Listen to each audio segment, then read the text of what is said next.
Good evening, and welcome to the Camp Creek Community Update for Monday, September 11th. I'm Jennifer Myslivy, Public Information Officer for Great Basin Team 1. The intent of tonight's update is to provide you a current look at the situation of the fire. That'll be provided to you by Matt Call, Operations Section Chief, Great Basin Team 1.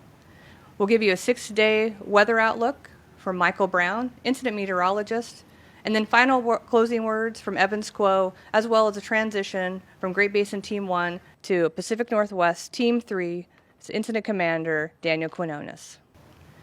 First, we want to give a thank you to our agency partners, our cooperators, and you, the public, for supporting us the last 2 weeks. We know that there has been intense times due to the fire situation, previous fires that have been in the area, but thank you so much for sticking with us and helping us through these times to provide you that information. It was tasked to us to provide you the most current, transparent information, and we hope we achieve that to you. But first and final, we want to give a shout out to the wildland firefighters that are on the ground. They are the ones that provided that direct support for you, helping you kind of learn some of the words and stuff that are happening with the fire. And so those are the people that we want to give a shout out to for those long, hard hours that they dedicated to help calm some of those fears that we've had in the community, as well with the fire situation, is just letting folks know what's happening out there. And with that, I'm going to hand it over to Matt Call for the fire situation update. Thanks, Jennifer. I don't think I need that mic. I'm Matt Call with Operations with Great Basin Team 1. If you've watched any of the videos that I've been in, you know I like the gadgets. So we're going to switch over to our electric map, and then I'll show you what's going on with the fire as we transition to the Pacific Northwest Team 3. So as a big overview, we came in to the fire as it was growing rapidly in the Bull Run watershed, and there was no containment line around the fire when we showed up. So we had to make a plan and start engaging, and luckily there was a really good road network within this watershed, which made things a lot easier because creating fire line in this heavy fuels is super difficult. If you're familiar with it at all, the amount of fuel that's out there complicates efforts. So we used this established road network and we just widened it out using some machines, and then we created some fire lines in places where the roads didn't connect where we wanted it to. So I'm going to show you kind of what that looks like up close. We're at 35% containment, and that doesn't sound like much, but it's actually really good, because what containment means is that means our confidence level of the fire crossing that line is really, our confidence in the fire not crossing the line is really high. Sorry. So that means if this is black, there's a low chance that the fire will cross that line. But we have had, as we call, boots on the ground almost all the way around the fire. So all of this edge where I'm showing you with my fingers has had people on the edge of it, which is more than 50% of the fire. So just because it isn't showing contained doesn't mean we haven't addressed that edge and put some containment line and been up close to the edge of the fire. Just on this eastern side, we have a couple of really difficult drainages. Those are the only edges where we haven't actually been up on the edge of the fire. We've had people scouting out and looking at it. We don't have a lot of growth. We've looked at our infrared camera. I'll show you what those images look like. So we're pretty confident this isn't going to grow rapidly. We still need to address it, but we are comfortable with the time frames that we have now. So I'm going to go around the fire and kind of show you what's going on in all these different areas, and then we'll tell you what the long term is going to look like. Along where this is black, this is a road that's been widened out, and we have good containment line along here that we've put in multiple days ago, and right now crews are just mopping that up, spraying the ground with water, kind of digging in the dirt and making sure that everything smoldering is going out. Where we've got a little bit of red edge, this will turn black here shortly. If you remember a couple days ago, we actually burned along this road where we've prepped it, and then in about a day or two, that will show contained as well. So there's some hazard trees coming down that we're clearing off the road, and then some crews are going in there with hose lines, and they're mopping that up. So that again will show contained here shortly. Moving around in a clockwise motion. This is not a road, so we had to kind of create a fire line, and that's made with machines or crews digging a hand line, and there's a mixture of that. That's why the M is there. Right now, they're improving that line and they're mopping it up, meaning they have hose lines in there Cleaning that up, probably another 2 or 3 days before that will turn into what we consider a good contained line. That connects to this black edge here where that road is. That's been contained for a few days now. We're comfortable. That's nice and cold. A little bit of patrolling and mop up happening along that road. It's kind of hard to see, but this little spot here, this fire was moving a little bit to the northeast. We've put a little bit of line there, a little bit of check line that's kind of prevented any spread to the northeast on that. And we might continue to do that as this grows, but there's not a lot of heat, and that allows us to sort of stay ahead of this movement and still be connected to the road system there. And we have our big open, our road network, which is all improved road that we can use as a containment line as needed.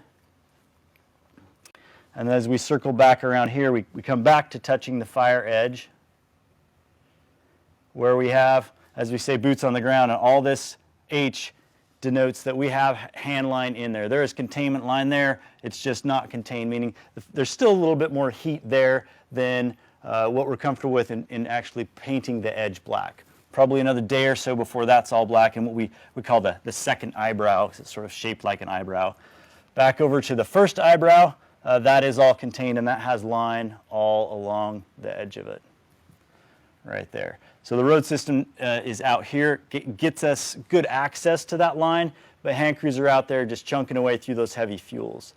And then the last piece of our puzzle here is this piece of hand line here. It's kind of a steep drainage going down there, so they're patrolling that on an as-needed basis. That will probably turn black maybe tomorrow or the next day. But it's got good secure line, and we're going in there a couple of times a day. It's a pretty high snag hazard area, so they're just going in there as needed, but we're comfortable that that fire won't progress to the west, which means, in the big picture, that the chance of the fire moving down drainage toward the headworks facility and toward the reservoir and more into the watershed is super, super low. So that's kind of a big win for us and sets the next team up for a success. I'm going to switch to the Google map and kind of show you what the infrared looks like, because I think it tells a good story and I think it looks really cool. So we'll fly in here and look at the edge. Still have a little bit of heat along here where they're mopping up. But what is interesting is this drainage down here where we don't have line. You can see what the terrain looks like and where we have some complex steep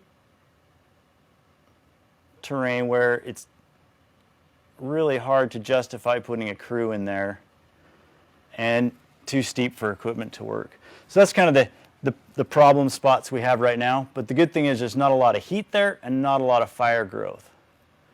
So those are kind of those drainages right there. I'm going to zoom back out so you kind of know where we're at. All right.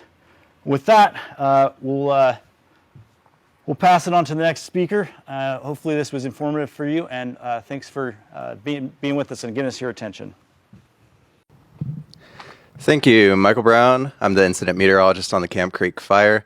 So today we are a little bit cooler, a little bit more humid than we were this past weekend. That's due to a frontal system that moved through today and will continue to slowly move through tomorrow. Brought us a little bit more cloud cover that kept temperatures down, humidity up a little bit. But as we head into later this week, upper level ridging is going to start to build across this area and amplify, or what is getting stronger. So the weather matrix here, for fire weather, we talk about hot, dry, windy conditions today. We're not going to be hot, dry, windy at all. We're going to be cool, humid, no wind really. And you see a lot more greens here Monday, Tuesday, Wednesday. But as we progress later in the week, we start to see a few more yellows, a few more reds. And that's due to that upper level ridging that we do expect to amplify. For context, the climatological average for the fire area is about 70 degrees for highs, about 50 degrees for lows. And by the end of the week, we're talking about temperatures getting up into the 80s, maybe even mid 80s. So looking at 10 to 15 degrees above average for this time of year. And I do want to draw your attention to one more thing. The wind. We do expect a little bit of a northeast wind or a light northeast flow for Thursday night, Friday into Saturday morning. Now, we typically do get 2 moderate to strong northeast wind events every September. This is not going to be one of them. This is just a light northeast wind. Then after this weekend, we actually do expect a cooler weather to return. So, thank you.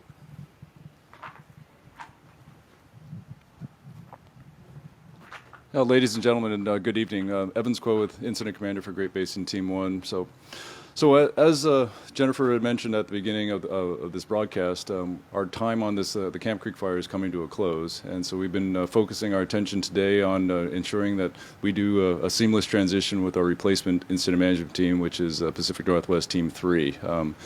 I guess you might ask, why are we having to go through a transition with another team, especially after we've been able to build a wonderful relationship with this community. It's because we have some length assignment and work rest guidelines within the fire service that we have to follow, and it's mostly there for safety reasons. We do tend to work some long hours when we're on these incidents, and after a couple weeks, you start to, that cumulative fatigue starts coming into play. So we want to ensure that the decisions that we're making on your behalf are the best possible decisions and sound.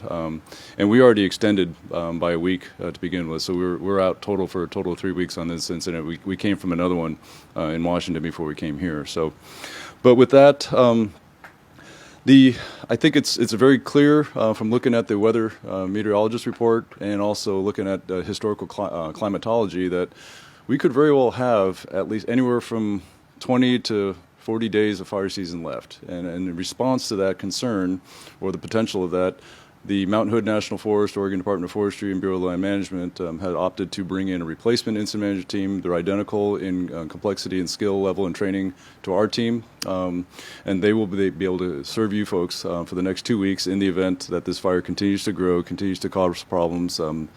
And then they'll be able to continue all the same efforts that we started. And so with that, I'd like to introduce Dan Quinones, the Incident Commander for Pacific Northwest Team 3.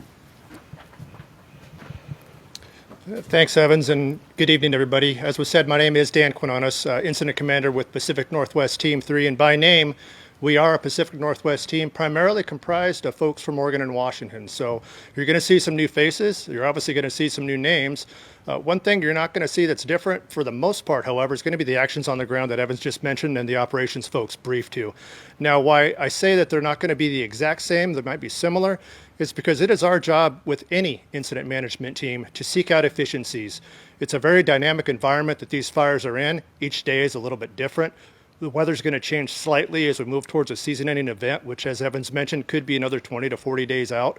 But with each day that progresses, the chances for success in a season-ending event get a little bit closer. So we're going to keep a close eye on this fire. We're going to maintain the momentum that's been provided with this team, Great Basin Team 1, and ensure that the communities, you all watching, have the most accurate, up-to-date, and transparent information. We definitely want to be open and honest with you folks, good news and bad, and we'll get ahead of that and maintain the momentum, like I said, that's been provided so far. So I appreciate your time. Have a great evening.